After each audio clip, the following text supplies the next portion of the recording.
আমরা কজন মনে করি যে ঈশ্বরের সন্তান হিসেবে আমাদের বৃদ্ধির প্রয়োজন? ঠিক যেমন একজন মানুষ শারীরিকভাবে বৃদ্ধি পায়, শরীরে বেড়ে ওঠে, তেমনি আত্মাতে আমাদের বৃদ্ধি প্রয়োজন। বাইবেলে লূক লিখিত সুসমাচারের 2 অধ্যায়ে 39 এবং 40 পদ, চ্যাপ্টার 2 ভার্স 39 অ্যান্ড 40, 39 এরকম বলছে যে যোসেফ এবং মেরি প্রভু যিশুর প্রতি যা যা করণীয় তা করবার পরে শিশু যিশুকে তারা গালিলে নিয়ে আসে। এবং তারপর লেখা হয়েছে verse 40, and the child grew and became strong, he was filled with wisdom, and the grace of God was on him. তার মানে শিশু যিশু তিনি শরীরে এবং শক্তিতে বৃদ্ধি পেতে শুরু করলেন, ঈশ্বরের জ্ঞানে তিনি বৃদ্ধি পেলেন, আর ঈশ্বরের করুণা তার উপরে ছিল, অনুগ্রহ তার উপরে ছিল। প্রভু যিশু তিনি বৃদ্ধি লাভ করেছেন, তিনি পবিত্র আত্মায় বৃদ্ধি লাভ করেছেন, তিনি জ্ঞানে বৃদ্ধি পেয়েছেন এবং ঈশ্বরের অনুগ্রহ তার উপরে ছিল। বৃদ্ধি খুবই আবশ্যক, গ্রোথ ম্যান্ডেটরি। যদি আমরা বৃদ্ধি না পাচ্ছি তাহলে আমরা মারা যাচ্ছি।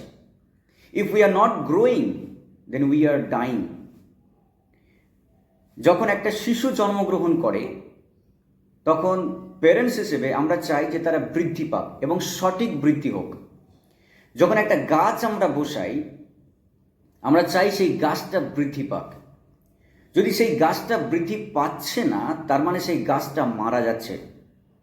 যদি একটা শিশু জন্মানোর পরে তার সঠিক গ্রোথ না হয় তাহলে প্যারেন্টস হিসেবে আমরা দুশ্চিন্তিত হই আর ভাবি নিশ্চয়ই এই শিশুর কিছু একটা প্রবলেম আছে। আজকের আমরা ঈশ্বরের সন্তান হিসেবে যদি আপনি আমি আত্মিকভাবে এবং ঈশ্বরের সঙ্গে সম্পর্কে বৃদ্ধি পাচ্ছি না বা না পাই তাহলে জানতে হবে যে আমাদের স্পিরিচুয়াল প্রবলেম আছে। আজকের আপনি কি বৃদ্ধি পাচ্ছেন? প্রভু যিশু জন্মানোর পরে লেখা রয়েছে যে তিনি শুধু শরীরে বৃদ্ধি পাননি, তিনি ঈশ্বরের সঙ্গে সম্পর্কে বৃদ্ধি পেয়েছেন এবং শক্তিশালী হয়ে উঠেছেন আত্মাতে। তিনি জ্ঞানে বৃদ্ধি পেয়েছেন এবং ঈশ্বরের অনুগ্রহ তার উপরে ছিল।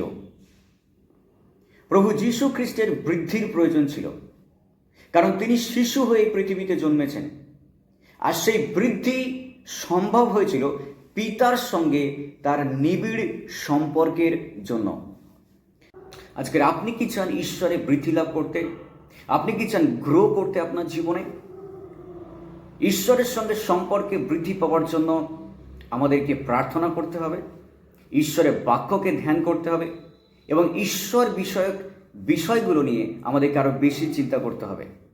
তাই 2026 সাল আপনার জীবনে বৃদ্ধির বছর হতে পারে যখন আপনি ঈশ্বরের সঙ্গে ফেলোশিপ, পবিত্র আত্মায় পূর্ণ হয়ে ঈশ্বরের জ্ঞান লাভ করে এবং ঈশ্বরের অনুগ্রহে ঠিক যেমন প্রভু যীশু বৃদ্ধি পেয়েছেন ঠিক তেমনি আপনি এবং আমিও বৃদ্ধি পেতে পারি। তাই আমাদের কাছে এই নতুন বছর একটা বৃদ্ধির বছর হোক, যখন আপনি আমি ঈশ্বরের সঙ্গে সম্পর্কে আরেকটু বেশি বৃদ্ধি লাভ করতে পারি। God bless, happy new year.